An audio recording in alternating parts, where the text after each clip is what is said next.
15 अगस्त जो भारत के इतिहास का सबसे महत्वपूर्ण दिन माना जाता है। हम में से कुछ लोगों को तो पता भी नहीं होगा कि वास्तव में हम 15 अगस्त क्यों मनाते हैं। हम कहीं सुनी बातें मान लेते हैं कि 15 अगस्त को हमें आज़ादी मिली थी, पर क्या असल में हमें आज़ादी मिली थी? हम आपको बताते हैं कि आज़ादी की रात को क्या हुआ था और आखिर अंग्रेजों ने हमको आज़ादी क्यों दी। 1945 में वर्ल्ड वॉर 2 चल रहा था, जिसकी वजह से अंग्रेजों की अर्थव्यवस्था कमजोर पड़ चुकी थी।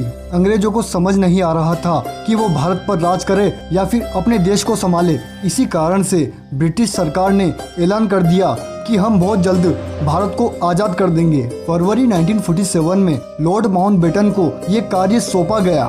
माउंटबेटन को कहा गया कि उनको भारत को आज़ाद करना है। अंग्रेज सरकार ने डिसाइड किया कि 3 जून 1948 को भारत को आज़ादी दी जाएगी। अंग्रेज सरकार की नीति थी कि जिस देश पर वो राज करते थे तो उस देश को जब आज़ाद करने का समय आता था तो वो उसके टुकड़े करके उसको आज़ाद करते थे। ऐसा ही वो भारत के साथ भी करना चाहते थे। इसीलिए माउंटबेटन ने भारत के नेताओं के साथ बातचीत शुरू कर दी थी। अंग्रेजों की ये समस्या मोहम्मद अली जिन्ना और जवाहरलाल नेहरू ने सुलझा दी थी, क्योंकि वो दोनों ही प्रधानमंत्री बनना चाहते थे।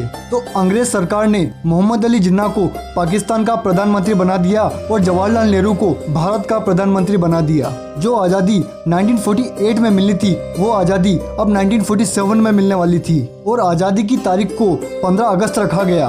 आखिर 15 अगस्त ही क्यों आज़ादी के लिए चुना गया? जैसे हम शुभ और अशुभ को मानते हैं, वैसे ही लॉर्ड बेटन भी शुभ और अशुभ को मानते थे। 15 अगस्त 1945 को जापान ने ब्रिटेन सरकार से हार मान ली थी। इसीलिए अंग्रेज सरकार द्वारा आज़ादी के लिए 15 अगस्त का दिन चुना गया। मगर भारत के पंडितों ने कहा कि ये दिन हमारे लिए शुभ नहीं है। तो इस प्रॉब्लम को सोल्व करने के लिए एक तरीका निकाला गया। अंग्रेजी मान्यता के हिसाब से रात 12 बजे के बाद नया दिन स्टार्ट हो जाता है और हमारी भारतीय सभ्यता के हिसाब से सूर्य उदय के बाद नया दिन शुरू होता है। तो इसी वजह से आज़ादी का समय 14 अगस्त रात 12 बजे रखा गया। 14 अगस्त रात में 11:51 पर जवाहरलाल नेहरू ने अपनी स्पीच शुरू करी और 12 बजे तक खत्म कर दी। फिर जवाहरलाल नेहरू ने एक रजिस्टर पर साइन किया। वो रजिस्टर था ट्रांसफर ऑफ पावर का।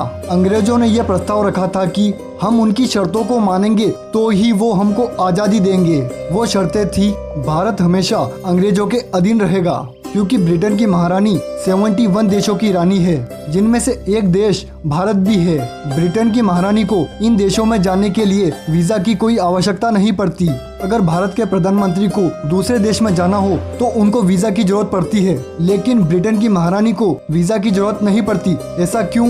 या तो वो भी भारत की नागरिक है या फिर उनका अधिकार भारत पर है। भारत में सिर्फ राष्ट्रपति के लिए 21 तोपों की सलामी दी जाती है, मगर ब्रिटेन की महारानी जब भारत आई थी तो उनके लिए भी 21 तोपों की सलामी दी गई। अंग्रेजों ने कहा था कि संसद भवन में 50 साल तक वंदे मातरम नहीं गाया जाएगा। अंग्रेजों की एक और शर्त थी कि उनको सुभाष चंद्र बोस जिंदा या मुर्दा सौंपा जाए, क्योंकि सुभाष चंद्र बोस ने अंग्रेजों को बहुत परेशान किया था। अंग्रेज सरकार ने कहा था कि हम भारत को छोड़ देंगे, लेकिन हमारे कानून वैसे के वैसे रहेंगे।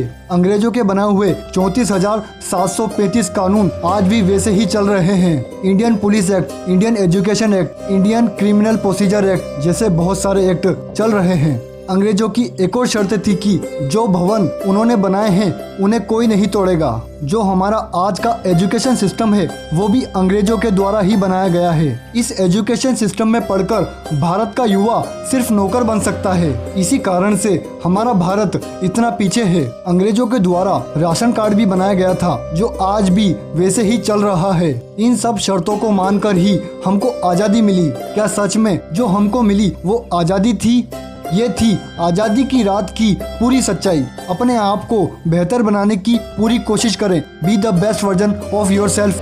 अगर आपको ये वीडियो पसंद आई तो प्लीज़ इसको लाइक कर देना और अपने आप को बेहतर बनाने के लिए हमारे चैनल को सब्सक्राइब कर देना। थैंक यू दोस्तों, मिलते हैं आपसे अगली वीडियो में। तब तक के लिए अलविदा।